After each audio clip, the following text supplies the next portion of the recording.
మీ ఎవరికీ తెలీదు అసలు నేపాల్‌లో అల్లర్లు ఫేస్‌బుక్, ఇన్‌స్టాగ్రామ్ బ్యాన్ చేసినందుకు టీనేజర్‌లందరూ రోడ్ల మీదకొస్తున్నారు, చంపేస్తున్నారు కాదు. అది కాదు.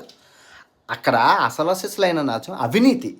ఈ నేపాల్‌లో ఉన్న పీఎం కొడుకులు, సీఎం కొడుకులు, ఈ నాయకుల కొడుకులందరూ లండన్‌లోని, ఫ్రాన్స్‌లోని ఎంజాయ్‌లు చేసుకుంటూ ఫోటోలయన్నీ పెడితే, అవినీతితో నిండిపోయింది దేశం అని అవి టీనేజర్‌లందరూ స తెలిసిందే కదా! అది ఎక్స్‌పోజ్ చేస్తే, అవి భరించలేని ఈ నాయకులు ఈ ఫేస్‌బుక్కు, ఇన్‌స్టాగ్రాము వీట్లి వల్ల ఇబ్బందుంది.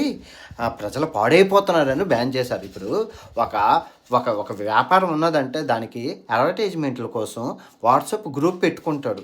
ఆ వాట్సాప్ అవి లేకపోతే ఎలా బతుకుతారు? అవి నిత్యావసర వస్తువులురా బాబు! నువ్వేదైనా యాప్ చూపించి అప్పుడు బ్యాన్ చెయ్యు. కానీ ఏ యాపు చూపించకుండా అర్ధాంతరంగా బ్యాన్ చేసేశారు. పాపం నానా ఇబ్బంది. టీనేజర్లు దొరికినోళ్ళని దొరికినట్లు చంపేస్తున్నారు. మన పక్క దేశమే మనది అవినీతి ఏం కాదు. కాకపోతే మనది పెద్దది. అది చాలా చిన్న దేశం కాబట్టి ఈజీగా స్మాష్ అయిపోతుంది. నాశనం చేసి పడేస్తున్నారు యువతనిని. ఏం జరిగినా ఎండ్ ఆఫ్ ద డే దేశమే పాడైపోద్ది. అల్లర్లు ఏం జరిగినా వచ్చే నష్టం ఏంటి? దేశానికే. అందులోనూ నేపాల్ చిన్నది. అదంతా నష్టపోతే మళ్ళీ కాపాడాల్సింది చైనా రాదు. మనమే. మనమే ఎళ్ళాలి. హిందూ దేశం అది ఇది అంటాం కాబట్టి మళ్ళీ భారతదేశమే ఎళ్లి సహాయం చేయాలి. అటు తిరిగి, ఇటు తిరిగి బొక్క మనకే.